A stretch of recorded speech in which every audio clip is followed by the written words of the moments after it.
So students आज हम पढ़ेंगे omission of the relative pronoun generally omitted when it would be in accusative case not in nominative case. जब जो है ना ये एक्यूजेटिव केस में होंगे तब भी ओमिट होंगे, नॉमिनेटिव केस में यूजुअली ओमिट नहीं होंगे। एग्जाम्पल है कि the man who came yesterday is my uncle.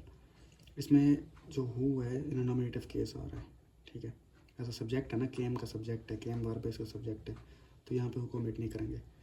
The book that I bought is expensive, इसमें दैट एज अ एक्यूजेटिव आ रहा है, ठीक है, तो इसमें दैट को ओमिट करेंगे।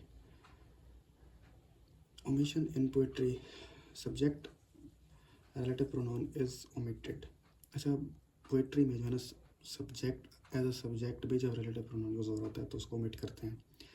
आई have a brother condemned to die, I have a brother यहाँ पे हु आएगा, हु ओमिटेड है यहाँ पे, सब हु यहाँ पे सब्जेक्ट होगा क्योंकि कंडेम्ड वर्ब है, ठीक है, तो यहाँ पे हमने इसको ओमिट किया है। कोलोकियल स्पीच, अच्छा कोलोकियल स्पीच कौन सी होती है? एवरीडे स्पोकन लैंग्वेज होती है, उसमें भी हम इसको ओमिट करते हैं।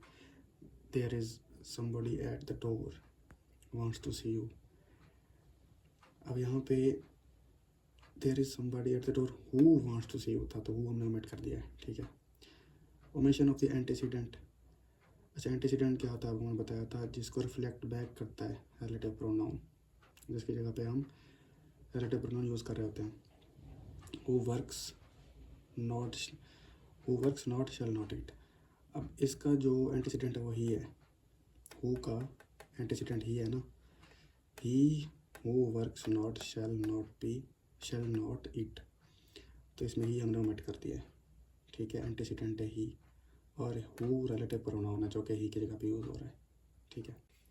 Agreement of relative pronoun and antecedent, number person, अच्छा जब भी रिलेटिव प्रोनाउन के पहले जो एंटीसीडेंट होगा अगर वो सिंगुलर होगा तो उसका जो वर्ब है हम सिंगुलर लगाएंगे, अगर वो प्लूरल होगा तो उसका रिलेटिव प्रोनाउन के बाद जो वर्ब होगा हम प्लूरल लगाएंगे, ठीक है। The boy who was lazy was punished, इसमें हु का एंटीसीडेंट क्या है? बॉय है, ठीक है। हु क्या रिलेटिव प्रोनाउन है, वाज क्या वर्ब है। अब एंटीसीडेंट देखें क्या है, सिंगुलर है तो वर्ब भी सिंगुलर लगा है, जब एंटीसीडेंट प्लूरल लगा तो वर्ब भी प्लूरल लगेगा, okay. Relative pronoun follows it's antecedent in number and person, ये तुमने बता दिया।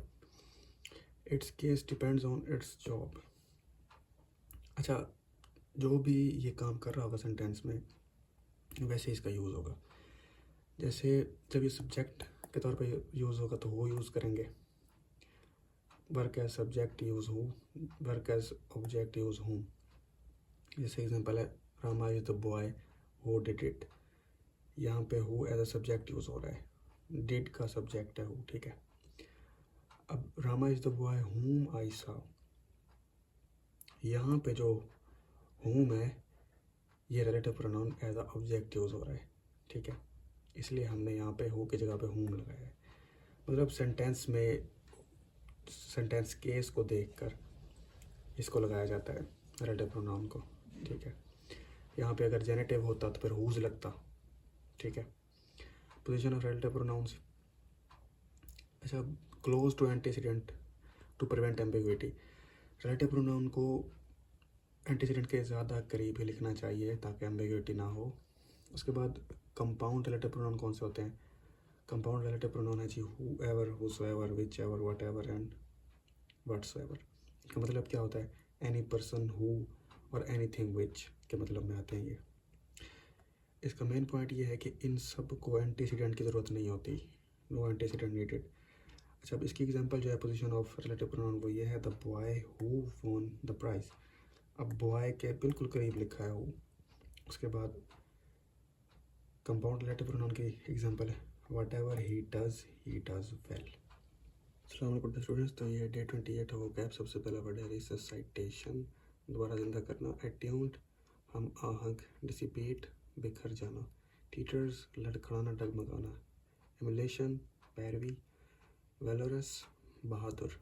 पाउसिटी कमी। प्रिसीजन दुरुस्तगी, स्वार्ट सांवला। म्यूजिंग सोच में गुम या खामोशी से सोचना। एक्रीमनी तलखी, ब्लिप अचानक छोटी तब्दीली, ऑगमेंटिंग इजाफा करना।